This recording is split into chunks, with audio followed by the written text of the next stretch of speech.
เราดูผ้ามันตัวนี้ไหนใส่เสื้อตัวนี้ยังเสื้อมีหลายตัวนะขอดูเก็บปิงปองล่ะเก็บแล้วครับเก็บแล้วพี่โอ้ผมบอกว่าประมาณที่ใส่เสื้อนั่งมาใส่เสื้อกี่ใส่เสื้อหรอใส่เสื้อแนวอ่ะใส่คือไหนใส่เสื้อตัวเนี้ยใส่ใส่มันไม่ใช่พวกยิงใส่ดิมันใส่เสื้อเลยนี่มันที่ไหนดินี่รู้ใส่ไปได้กันหมดเลยนี่รู้ถอดเต็มมันใส่เสื้อใส่นะทุกคนฟังเนาะเกือบกินแต่คืนเลยนะแต่กันใช่ไหมอ๋อโบ้ใส่คนละข้างจริงใส่เล็กใส่คู่อยู่กี่คนเนี่ยอยู่3 คนนะใช่เป็นพอละต้องจดแกนละครับผมครับ2 คนลองใช้ไปลองหันก่อนแบ่งไป2 คนข้างเดียวพอใส่เสื้อตรงนี้ถือนะตัวนี้ไม่ได้เลยเลื่อนดูเนี่ยไม่ได้ไอ้แรงเสื้อเนี่ยนี่เลย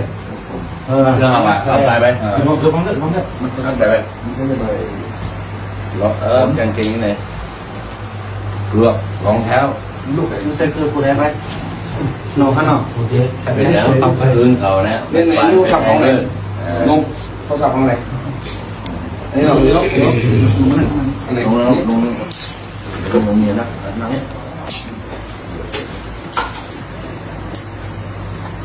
ถ้าเป็นมันสักเหมือนกันเลยไอ้โจ๊กเกอร์นะตรงคอมันเปิดกางเกงหรือต้องใส่เกงอะไรกางเกงเด็ดติวตัวไหนไม่ใช่หรือยังติวตัวไหนติวไม่ไหนกางเกงเปิดเด็ดเจ็บตาตั้งพิมพ์มันอยู่หลายปีหลายเดือนพอถึงขิงนั้นมันเนี่ยย่ำนั่นอ่ะเปิดจะไก่ปล่อยออกเลยเพื่อกะว่าเพื่อเอาเงินกับมอนเจ้าหน้าที่ว่าที่นั่นที่ไหนว่านั่นเนี่ยตกคอกดูเจ้าเก่าตกคอกยาวแทงเสมก้าเนี่ยกำไรเงินเฮาเงินปองเงินเมย์เงินปีเงินนองเงินตั้งนอกนั่นเปิดไปหลอกเข้ากับแทงอ่ำจังกับใครดีไรเขามีทนายเขามีกวนต่อสู้บันซูเขามีเซ็นสายเขาเดี๋ยวเงินกับมอนที่นั่นเขาเงินกับมอนที่ไหนไล่ออกเนี่ยกวนก่อนในคอกนั้นมันเดี๋ยวมาวันเฮาอ่ะวันเฮาก่อนอยู่นอกคอกนั่นเอาข้าวออกละปีนึงมากก็ยาวก็ข้าวออกก็ได้สิริก็ขำสัวว่าเราก็ขำกินนะว่ายาขำสัว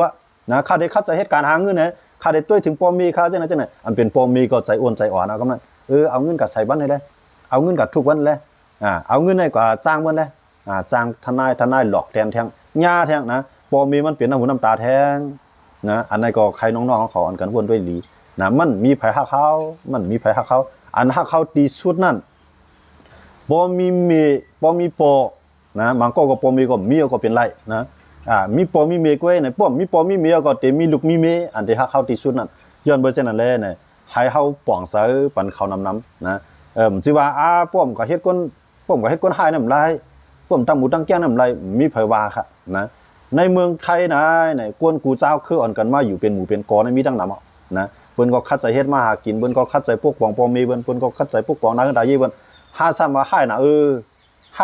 ในตั้งหมู่ตั้งแก้งแต่งตัวลีๆเนาะเอามีดเอาเลี้ยวใส่ใต้กวับรถเครื่องแต่งรถเครื่องเสียงลังเสื้อนายมันอ่ำปันตั้งขึ้นใหญ่ตัวเจ้าเก่ามันปิกเปียดอากาศสัตว์ปานเฮากุ้ยเนี่ยบางก็ในอายุ17 18ตกคอกสุจวนด้วยครับในอายุ17 18นั้นมันตึงเงินพ่อหาเงินหาต้องครับตาได้ปกป้องพ่อจัดปานมันกว่าแทง50 ปีตั้งนาครับนะ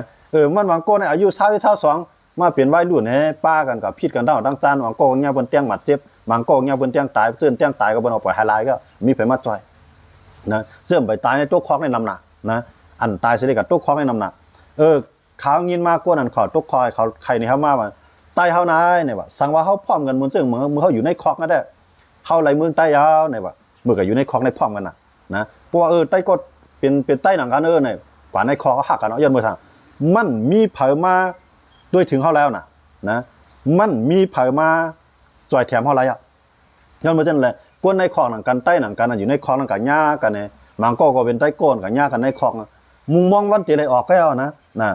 พร้อมกันตานคือก็กะเฮ็ดให้เนื้อเปื่อนไรเพื่อกะเฮ็ดให้บนก็บนทุบเปียดนะย้อนเบอร์จังเลยในเฮาขามาตัวเส้นยาวในเฮาไหลหันวัยรุ่นหนุ่มให้ใจยิงแต้วเขาในนำขึ้นเต้นะมือเหลือเนี่ยเดี๋ยวมี97 9ว่า57 5ว่า ซึ่งไหนมันมีหลายจุ่มนะมันมีหลายจุ่มนะแก้งโมลำว่าแก้งโมแก้งโมคาวว่าซึ่งไหนมันมีมาหนาๆเตะในเกียงใหม่ค่ะนะในใครผักวันน้องๆเขาเนาะได้ก็ได้เชียวเขาอันได้ก็เขามานะไหนพวกเตเฮ็ดพิษเอาตั้งให้เศร้าก่อว่านะไหนว่นป้าดาสีว่ามีเขาส่งก็มาเมืองไทยในมาตอนดัดสังนะเปิ้นได้เปิ้นมาเมืองไทยเปิ้นมาเก็บเงินหอมต้องไอ้จอยปอจอยมีเปิ้นนะมีกาลูกหลานเปิ้นซื้อบันกามีทูลูกหลานเปิ้นซื้อเป็นทุปันโทมีรถเครื่องลูกหลานเปิ้นซื้อเป็นรถเครื่องมีเฮือนเฮือนแคมในโปลูกหลานเปิ้นคัดใจเฮ็ดปันให้เฮือนแคมนะบางก็โปมีม่านตั้งให้ลูกหลานมาจอมหลังนะเมื่อเฮาอยู่เมืองใต้บางก็ถือให้เจ้าสั่งนะโปมีก็ค่าใจเป็นลูกน้องลูกจ้างเปิ้นสิได้หาเงินไกลวันอีวันออดนะบางก็2ก็เลย 15,000 บางก็2ก็เลย 7,000 บางก็2ก็เลย 8,000 บางก็2ก็ผมมีอะไร 9,000 คัดใจเก็บเงินเอาต้อยส่งบรรลุเขาส่งบรรลุเขาส่งบรรลุเขาวันลืมเมื่อนามาหรือมาเมืองไทยเนี่ยเขายังถูกวันอลังมาแทงนะเผื่อมายาซัมมาเป็นกวนให้ซัมมางาซัมมางาไตก่อไตเสียนพิษมันเนาะป้ากันกว่ากินเรากินเบี้ยเมาไอ้กว่าป้อยนั่นนะกว่าดังใดกลางค่ำกลางคืนนะกับไปดีนั่นนะกับไปดีนะไปมังกันไปพิษกันในเมืองเปิดอันนั้นเขาหายใจหายอยู่กวยกามันหายถูกตีมันสังเกตว่าเขาใครหายห่ำเสียหลายอาสาเขาห่ำเสียหลายห่ำไรไม่ใจแต่พวกมีเขาเนี่ยกว่าเฮ็ดซึ่งในดีที่สุดอ่ะอย่างไรเพราะว่านั่นล่ะเนี่ยพวกกับเฮ็ดซึ่งในไรตึกเขารู้ไรยื้อผู้เขียนเขารู้พวกผู้เขียนเขาซุ่มในวันเมื่อเขากัดเย็นกวนเครืออะไรอยู่ดีกินดีเขารู้อันนั้นจะเป็นพ่อดีที่ดีครับ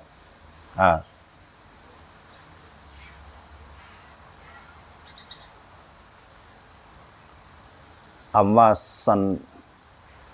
สันพิษเปื้อนสีอิดค่ะเตะใต้ก่อหลวมีใต้ก่ออันส่วนใจเหตุการณ์มากมีกล้วยคัดดีเข้าใต้ก่อเขามีจังนั้นในป้ายวนจังนั้นเป็นป้ายวนหนุ่มห้อันขึ้นใหญ่นะป้ายวนอะไรเตะปกป้องผ้าเจ้าเก่าขึ้นใหญ่เมื่อนานนั่นค่ะเนาะใจยาวใต้ก่อไว้เนี่ยค่ะเนาะเอาขายิงโจมค่ะนะอ่อนกันวนด้วยดีค่ะเลยเพราะว่าเขามีน้องใจก่อมันเปลี่ยนวัยรุ่นก็หาพิษเปิ้นตั้งหอตั้งจานนั่นก็เปิ้นพิษเขาดีนั่นที่ไหนอันเขาเป็นปีไอจังเขาไม่ใจครับไม่ใจสังเกตว่าเขาเป็นปีไอบนเสียเขากับป้องยากวนให้นะอ่อนกันเฮ็ดตั้งหมู่ตั้งจุ่มกับหาพิษเปิ้นอันเป็นน้องยิ่งน้องใจอยู่ตั้งหลังสองไม่ใจครับไม่ใจก้อยกะอันไม่ใจหรือน้องยิ่งน้องใจเขานั่นมีปอมีเขาเนี่ยอันนั้นให้อย่าไปลืมวนกันสิกัมนะอันถ้าเขาตีสุดนั่นปอมีเขาต่อมสังในอันเป็นเมเนี่ยนะป้าสันเทปป้าหลีจ้องกิ่วนะกลางคืนก็นอนไหลนอนหลีนะข้าวร่างเก่าเรือนเตรียมมันก็เปลี่ยนเรือนก็มีเก่าเนาะ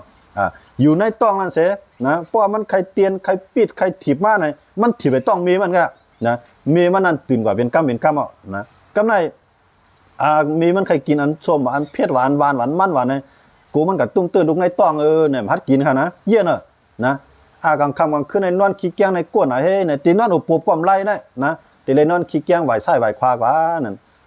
เมื่อตีนอนผิดลิตก็ดูความเด็กขานใจมันเลยค่ะเนี่ยก็เลยนอนโคตรเนี่ยตั้งขึ้นต่อมงก็เลี้ยงกับเป็นขึ้นเป็นวันนะเช่นนั้นกูขึ้นในนั้นกูวันในข้าวดังเก่าเดือนนะข้าวดังเก่าเดือนมันก็เปลี่ยนเดือนเกิดหันหน้ามายาวนะมือพ่องยามเกิดนั่นมีนั่นได้เจ็บแสบก้าวเนี่ยมันก็ในเกิดตั้งเกิดสภาวะอะไรเนาะเกิดธรรมชาติอะไรซ้ำเกิดได้ดีลาในไล่แถกออกตั้งปุ่มค่ะนะโมเขาแล้วมีดพายนั่นแถกออกตั้งปุ่มค่ะนะผ่าออกเขานะว่ามีหนึ่งก็ผ่าพายว่ามีก็ที่หนึ่งผ่าพายขวาว่ามีก็ที่สองผ่าพายซ้ายด้วยเขารู้เขาเจ็บก็คือนะพอมีเท่ากันเนาะพอเดียวเต็มพอเจ็บก็มีเท่านั้นน่ะได้เจ็บก็คือนะกำไรเลือดเสียเขาผ่าออกมายาวในเตกินนั่นก็พี่เตกินนั่นก็พี่ในกำไรลูกหลูอะไรกินนมตื่นมาข้าวยำอะไรลูกก็หายมื้อนั่นนะเมื่อใครกินนมก็หายน่ะลูกนั่น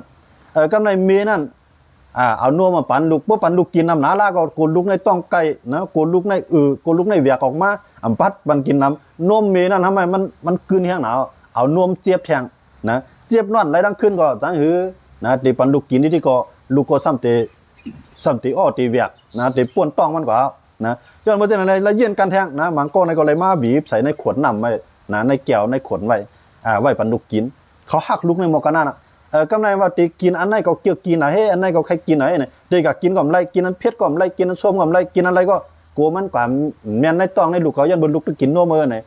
กูลูกเป็นต้งว่าก็มากูลูกเป็นไข่เป็นวัดว่านะเปลี่ยนมาบางพวกเนี่ยเปลี่ยนตั้งเปลี่ยนตั้งเปลี่ยนไข่เป็นตั้งเปลี่ยนหนาวฮัดกับกินยายันเบอร์สังกู กูมันกว่าตุ้มตื่นลูกในต้องบางก็กูมันกว่าตุ้มตื่นลูกในลูกกันตึกกินนมอำพัดกินยาขามตุกขามยานะอันนั้นในมีในฮักเขาหมอกกันนั่นเข้าซ้ำเมียดงาตาปูนก็ฮักวองเมียวเสกับปันตั้งเหลือดไม่เขาแทงปันให้เขาไล่ห้องไล่ให้แทงเข้ากับตุกคอกเขาไล่ก้อมจ้อมกับเยี่ยมกับใจเขาแทงจ้อมกับเอาเงินผักไว้บันเขาแทงป้อมีเขาลีพักวันจ้อมมาเขาลีพักวันกับผักวันเขาแทงนะบางก็ในดูย้อนกว่าด้วยลูกด้วยหลานในปอเลี้ยงไม่เลี้ยงใครปันกว่าก็ไล่ลักกว่าย้อนกว่าก็มีทั้งนำย้อนเพื่อเจ้านั่นแหละเนี่ยเมื่อไปเปลี่ยนนั้นให้อ่อนกันว่นไว้นะสั่งว่ามันเปลี่ยนมาอย่าเอาขึ้นหนุ่มลายยาวอันในใครน้องๆเขาหนุ่มหายใจยิ่งเขาใครใจว่นด้วยลึกๆอันหักสู่ที่สุดนั้นเมสุยาวด้วยรู้เมสุนั้นมันหักสู่ตานหือนะมังโก้ในโปในเฮ็ดให้เมป้ายแบบกว่านะก็เปลี่ยนเมนั่นได้ยังเก็บดูลุ่มลาต่อพ่อใหญ่นะมังโก้ในห้ำลุ่มลามายาวในลูกเขาในหนังหือที่ไรเฮียนลูกเขาในหือที่ไรซ้อนเนี่ยคัดเจออันเจ้าเก่าใครกินนั่นพอมีเจ้าเก่านะเขาว่าเนาะกำลังได้เป็นมีกะนะมีเจ้าเก่านะในกว่าในกาเลยกว่าในซ่าในหือนั่นยากถูกผู้เขาซ้อยหนึ่งปอกันในมือปานนั่นขนาดเลี้ยงสูมานั่นนะกูลูกก็เลยกินเนี่ยถูกผู้ควรเนี่ยนะขังป้องควรเนี่ยขมุนมีควรเนี่ยขมุนป้าเวิร์งเนี่ยขมุนตับควายเนี่ยซื้อเมื่อปันลูกเกาเนี่ยตูเขาได้กินหังป้าเขาเหนียวกว่าที่เคลื่อนป้าเขาเจ้ากว่าที่เคลื่อนจอกของกะนะบางปอก็กินซ้ำตาซ้ำตั้งเหรอบางปอก็เลยกินถุงผู้เขาซ้อยในถึงในกาดก็เลยนั่งกินถุงผู้เขาซ้อยในกาดนั่นก็ปลายเอาข้าวเหนียวกับจานใส่แท่งเหรอนะหนังหื้อมันจะเลยกินอิ่มไหมเนาะข้าวซ้อยก็เลยกินข้าวเหนียวก็เลยกินเอาตั้งกินนะเขาตั้งพักรอก่อนกับเบี้ยให้นั่นกำไรอันคู่หมายในลูกกลมไรลูกกลมไรนุ่งผ้าอ้อมมันในตาลูกเขากวนนั้นในตาลูกเขาซอกตีนั้นในตาลูกเขาพวกมันก็ใหญ่มากอันนั้นในซับปีนั้นมันเนี่ยลวดเครื่องอันมันเนี่ยพวกมันใหญ่มากเป็นหมาเป็นสาวลวดอันมันเนี่ยก้านมันเนี่ยกูมันเหมือนเปื้อนในคัดใจแท่งนั้นพวกมีให้เปลี่ยนไรน่ะคัดใจตีว่ากล้วยกาเข้าซ้ำขึ้นวนด้วยสีว่าอ๋อเขาหักเขาบอกกันได้เนี่ยเก่าเต็มมาปันตั้งเหลือไม่เขาเลยจะเหือได้นะเพราะว่าพอมีเขาลุ่มลามาบอกกันนั่นใส่ห่ำขึ้นตอบขึ้นกลุ่มมุนเกจูพอมีเสียเนี่ยมันเหมือนกันตั้งมาอ่อนแกเหมือนกันตั้งมาอ่อนแกเที่ยงเลยว่านั่นแหละเนี่ยมาอ่อนนั่นเนี่ยเมื่อมันจะเกิดลูกนั่นเมย์มันไหนกว่าอยู่ในลูกในดูไหมนะเตียนตีรอดเพศที่สุดตอนแต่เมย์มันตอนแต่ลูกมันบางพวกก็กังย่างงูกินเป็นลุงก็มีเหรอนะมันก็อยู่ในลูกในดูไม่เลี้ยงลุงกาหาเยอะมากเนาะกาหากาบลูกปอดลูกเปียดมาเลี้ยงลูกมันกว่าหาตัวสัตว์ตัวเถื่อนนวลในไก่จอดในมาเลี้ยงลูกมันได้ต่อลูกมันบ่ใหญ่กันไม่ลูกใหญ่มากขึ้นมากรอบมันขึ้นนะขึ้นมากรอบมันขึ้นขึ้นให้ได้มันมีลูกแท่งอันไหนหมาครับนะกันไม่พวกเป็นก้นนะครับว่าเราแจกน้องยี่น้องใจของกับพวกเป็นก้นนะครับว่าเนาะอันนั้นยุคนี้ตัวแจกมันกับนำแล้วกับแจกกันก็กับยุคนี้พังหางมันนะพวกเป็นก้นไหนกันไม่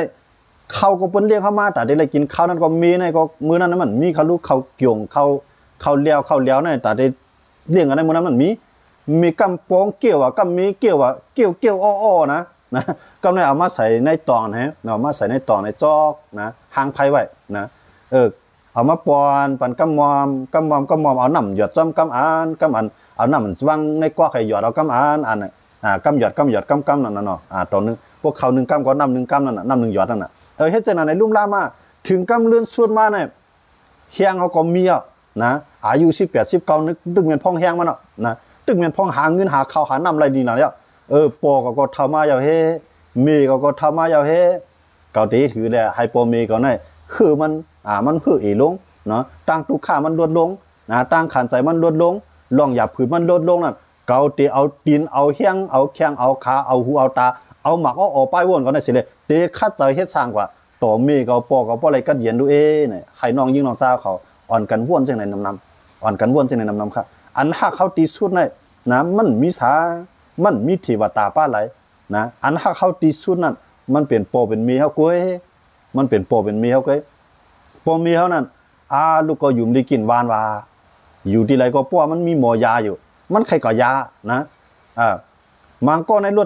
ถกับผาก้ากับตามมาในมีการมีงานมีเงินในปมมีในยังเก็บเลี้ยงเก็บดูไม่สักซื้อ100 โคบันแทงหาข้าวหาน้ำมาอย่างบันกินแทงต่อพวกหายพวกแค้นดีขึ้นค่ะย้อนเบอร์เจนอะไรแห้งเลยเข้าซ้ำเต็มพักเขาละนะปมมีเขานะในกลุ่มมุนเกจูในเอาน้ำสามุกตลามาแจกก็อ่ำเป้งน้ำตาเขา1 หยดย้อนเบอร์เจนอะไรดังว่าเขาหนังหื้อน้ำตาเขาเต็มเลยหยดตกมาย้อนเพื่อเข้านั่นไหนเข้าเตะเลยหมอปองเสนอเขาเข้าเตะเลยหมอจอยแถมเขา เขามีเงินมาปอใครกินสังเมียวใครนุ่งสังเมียวใครกินจะหือเมียวใครกะหลีตั้งหลายเนี่ยสองเฮายามถามหาปอหาเมียวสิปอกเพราะเฮากะเกี่ยวกับเสื้อไอ้ก็มีเงินหายก็มีเงินเหียงมันมีเงินจ้อยก็มีเงินจ้อยมันมีเงินกลัวไม่จู่กันนะเมื่อขำพักก็ไม่เกาขำเล้าเกาขำเข้าเมื่อขำปียากินเกี่ยวหุ้นฮะมือย่ามันปอเมียวเขาเนี่ยอีเมียเจี๋ยนั่นจะเขาบนปะมือย่ามันปอเมียวเขากินข้าวกลมรีพักกลมบ้านเต้การทำนักนะป้าใส่ทงใส่ห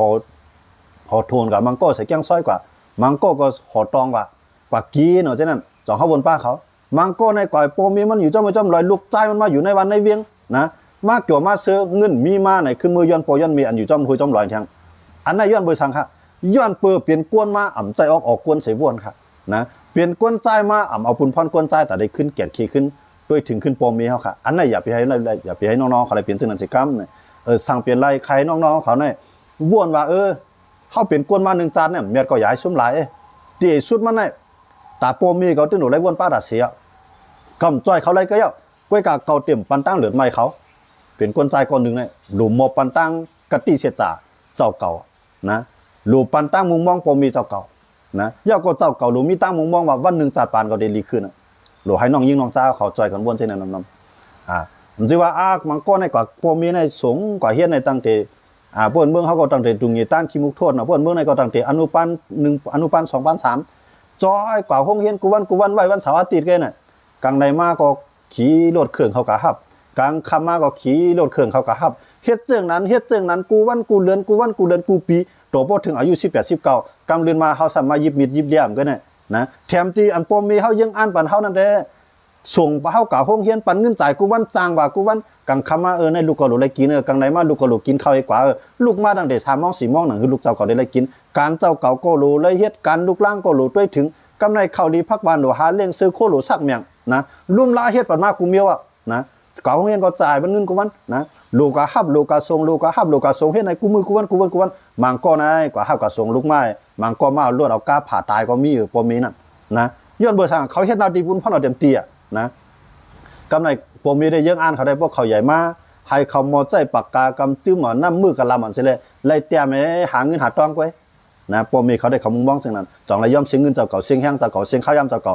มีลูกหลายก็เลี้ยงไรนะ4 5ก็เลี้ยงไรตื่นเปียตื่นปันภัยค่ะปมีเนี่ยเขามีแห้งใจมองกันนั่นแห้งใจเขามีตีได้ละนะมีตีลูกยิ่งเลยลูกใจเขาขนาดนะลูกใจกับวันเมื่อนาลูกยิ่งกับวันเมื่อนาในวนป้าตานั่นตัดสีค่ะนะกำไรเปิ้นปมีได้มุ่งมองให้เอากับไรยิบ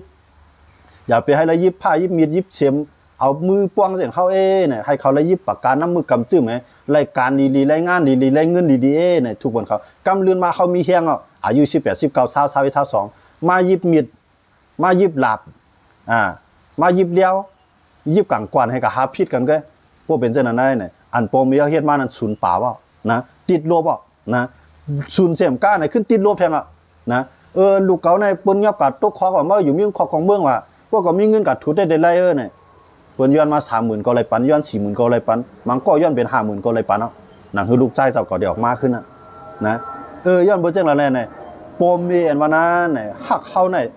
ตั้งกว้างใหญ่มันในน้ำสมุกตลาดมาแตกก่อมหลายกำพาลุงฟ้าเราในลูกกว้างเราในมาแตกก็ไปเปียงมีเฮาปอเฮาฮักเฮาหลายย้อนบ่จังละแลน้องเขาน้องยิงน้องจ้าเขาหนุ่มหายใจยิงเขาวัยรุ่นเขาตั้งหลายจังได๋เตไปเส้นตั้งพิษเมื่อหลายเนี่ยอันสู่หลบ่นั่นตั้งสุดนั้นพวกเขาก็เฮ็ดไหนมา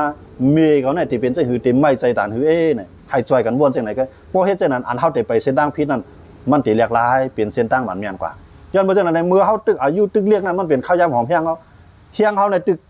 เฮียงเฮาในตึกเตรียมทวนกว่าเหตุการณ์เผอตีนไว้มือไว้ตาเลียดมือเลียดหูเลียดออกเลียดปลายวนเลียด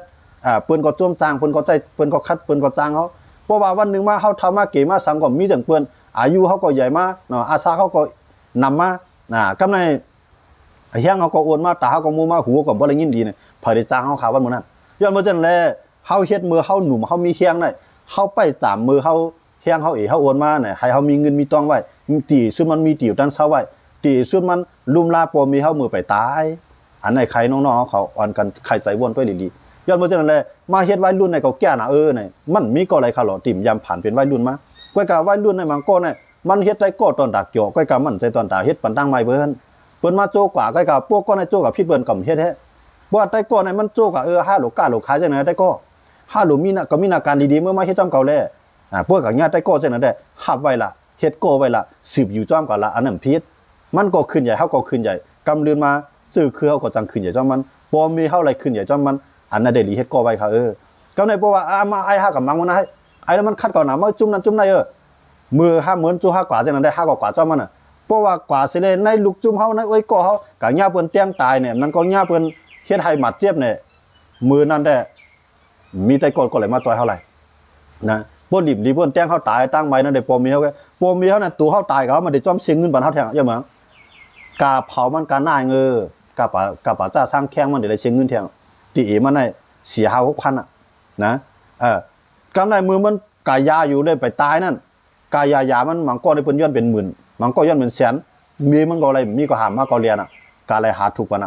ะเพราะมันตายก็เอาตาได้กว่าไว้ที่วัดได้ก็ไล่หลูไล่ต้าน่ะเสียเงินแทงนะไล่ไหลก็เสียเงินเนี่ยพอมีมันน่ะเฮ็ดปันมันบ่กันนานนะสังเกตว่ามาเจียมช่างพิษเปียกเพราคัดใจเฮ็ดมาหากินเนี่ยอันนั้นได้มันปลุกป่องเพราะมันตื่นขึ้นใหญ่ย้อนมาจังนั้นแหละเนี่ยเฮามีแห้งนั่นยาวแห้งเฮากับปีกินเบิ่นเฮามีแห้งนั่นยาวแห้งเฮานั่นมาตุ้มตื้อต่อเฮาขึ้นเฮามีแห้งนั่นยาวแห้งเฮานั่นปันตั้งเหลือไม่พอมีเฮาเนี่ยแห้งเฮานั่นตอนตาคัดใจย่างกว่าตั้งนาให้ถึงยังหมายยังอ่านเฮากวยเนี่ยอันไหนใครผักกันน้องๆเขาอันเฮ็ดไว้รุ่นมานานชื่อตึงมีส่วนเปลี่ยนไว้อยู่มื้อเร็วในก้อยเปลี่ยนไว้รุ่นกูก็ตีมันเกิดเปลี่ยนก้นมานานยามเปลี่ยนไว้รุ่นยามเปลี่ยนหนุ่มหายใจยิ่งมาเหมือนกันเอาก้อยกะมันไปเส้นทางผิดไปเส้นทางถูกขนาดก้อยย้อนบ่จังนั้นได้อยู่ยามว่าน้องๆเขาสั่งว่าอะไรหันคลิปวิดีโอในเนี่ยอย่าไปจันจังอย่าไปพิจารก้อยกะให้ว่นว่าอันเฮาคาลาดในอำไรจังสูอันเฮาคาลาดในอำไรมือจ้างสูก้อยกะเฮาใครให้สูในอำเฮ็ดตาเฮาก็เป็นสังก้อยกะให้เฮ็ดตาบ่มีสูให้เฮ็ดตากวนในเฮือนสูให้เฮ็ดตาตูสูมอกันนั่นก้อยอันนั้นก็ไผมีน้องยิงน้องชายซึ่งหือไผมีปีมีน้องซึ่งหือไผมีลูกมีหลานซึ่งหือนี่ก็ให้จอยอันกันว่วนเสียมก้าเนี่ยให้จอยอันกัน12 14ปันป้าเยียวจังเปลี่ยนอันฟังสติเตือนใจปันหนุ่มหายใจยิงเอาเขาเนี่ยวันมื้อนี้ก็ยินจมขอบใจนำพี่น้องเขากูก็กูเจ้าตีไว้ข้าวยามตัวเก่าสิเลยมาถอมมายินมาปันแห้งกันเนี่ยเปลี่ยนอันยินจมติขาใหม่ซุ่มกันกูก็กูเจ้าตีเข้ามาปันแห้งกันในวันมื้อนี้ใหม่ซุ่มค่ะติดตามปี2มาปีปลายเอานะครับเนาะเอาข้างยินโจมครับเนาะถูกต้องนะครับเนี่ยเอาข้างยินโจมครับยินโจมอันปันมาหมอกกุหลาบครับเนาะไม่ซุงค่ะไม่ซุงเหมือนกันเนาะไม่ซุงกูก็ครับเนาะอันคาร้านในคำใจรัดตัดสุนตัวครับนะรัดตัดจื้อตัดเครือตัดหนุ่มหายใจเยื่อเขาเนาะโจมยาวคาปีนะครับเนาะเอาข้าโจมเหมือนกันครับยินโจมเตะค่ะเอาข้างยินโจมเหมือนกันครับเนาะยินโจมครับเนาะอันปันมาของตอนของฝากมาเข้าใจอันเช่นนี้ก็เป็นแห้งใส่เต้ครับเนาะอันคาร้านในขยุ่มยาวว่าก้นกูก็ใครมันเปลี่ยนพ่อนดีเนาะหนุ่มห้าใจยิงเขาเขาเกี่ยวซื้อลืมตัวลืมขิงกว่าในอันไรกินเราเขาต้องเขาใส่ก่อนเช่นนั้นไหนมันจังมีเป็นมือเป็นปอกอยู่เหมือนเจอหนังข้าวเขายำเปลี่ยนห้าเส้นยำเปลี่ยนจะนะมันก็ยำตัวทั่วมากภายของมันอยู่ก้อยกาเขาหลุมมีสติวิทยาเงียนอันไหนหลุจับตัวเขาตัดเสียค่ะนะมีไผมาจอยแถมอะไร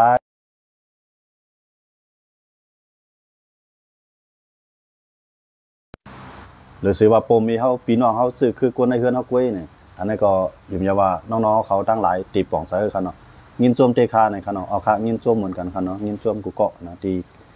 เอาเตรียมต่างเข้ามาปันแห้งใจกันมาคั่นเนาะที่ย่างเขาคาเตอำยำเป็นหันเปิ้นกล้วยปอจานยาวนี่เอาค่ะยินโจมค่ะในเป็นป้ายว่วนอันคึดกาบคั่นเนาะซึ่งขนาดในที่ถือก็ยาวเฮาอย่าไปปันตั้งเหลือไม้ตู้เฮาอย่าปันตั้งเหลือไม้ก้นนั่งนำยาก็ลองอย่าที่สุดอย่าปันตั้งเหลือไม้ปอมมีเฮาในดีที่สุดเอาคั่นเนาะหมายสุงค่าปันแห้งใจอยู่ค่าในคั่นเนาะเอาค่ะยินโจมคั่นเนาะใครให้น้องๆเขาเนาะอันเป็นหนุ่มให้ใจยิงตั้งหมูตั้งจุ่มจังนั้นเขาแก่น่ะมาแล้วเฮาใส่เสื้ออันเดียวกันแน่ก็ตั้งหมูตั้งจุ่มให้ผิดเปิ้นเอาเลี้ยวใส่ไตกอบลวดอันแฮเนาะเอาสนับมาใส่จอมมือจังนั้นได้มันใจกวนกาดนะมันเฮ็ดให้ตัวเก่าก้อยน่ะมันก็แต้งเปิ้นนี่เปิ้นตายกว่าเอาก็รายจานหมอกกันนั่นก็ก้อยกาพวกเปิ้นเอามันก็ตกคลองก็ได้ต่อจูชุดปานยาวนะตีชุดมันก็10 ปี20 ปียาวนะกินข้าวต้มได้นั่นเนาะนะไม่ใช่ทุกคนนะครับเนาะข้าวกับไรว่ากูก็ค่ะเนาะข้าวกับไรว่ากูก็ค่ะเป็นจังนั้นนะก้อยกาอันยามเปลี่ยนวัยรุ่นอันว่าหนุ่มวัยรุ่นในความใต้เฮาก็ปองว่าหนุ่มหายใจยิ่งเฮาก็เป็นก้นเซียนหุ่นใหม่นั่นน่ะเตๆมันนะเปลี่ยนก้นหนุ่มยิ่งหนุ่มจ้าเขานั่นน่ะนะมันตื่นเปลี่ยนมากูก็ก้อยก็ว่าสิว่ากูก็ได้เป็นก้นหายกันนะมันยามเปลี่ยนวัยรุ่นมาได้เป็นกูก็นะผ่านมากูก็ก้อยก็มันใจว่ากูก็ได้เป็นก้นหายมันใจว่ากูก็ได้หาผิดเปิ้นนั่นขนาดเนาะ จะขึ้นไปเปลี่ยนทหารไทยใหญ่ตัวใต้เลี้ยงเลยค่านะครับเอาค่ะยินจวมค่ะเนาะอันเปิ้นเปลี่ยนนั่นปอขาหันยาวค่าเตเอาเฮ็ดตอนสอนตาโตค่ะอย่าให้เหมือนเขาเนี่ยเอาค่ะอันนั้นลีค่ะป้ายวนดีๆที่ค่ะนะหมายชุมข้างยินจวมตีปันตั้งหูค่ะนะครับเนาะเอาค่ะยินจวมค่ะอันนั้นได้ก็เฮามาหลากหลายตั้งหูนั่นค่ะเนาะก้อนนึงหูนึงอิดก้อนนึงหันนึงอันเนี่ยเฮามาเมี่ยงลายปันกันเนี่ยอันนั้นที่เป็นพรดีตาเฮาเต้ๆนั่นค่ะเนาะ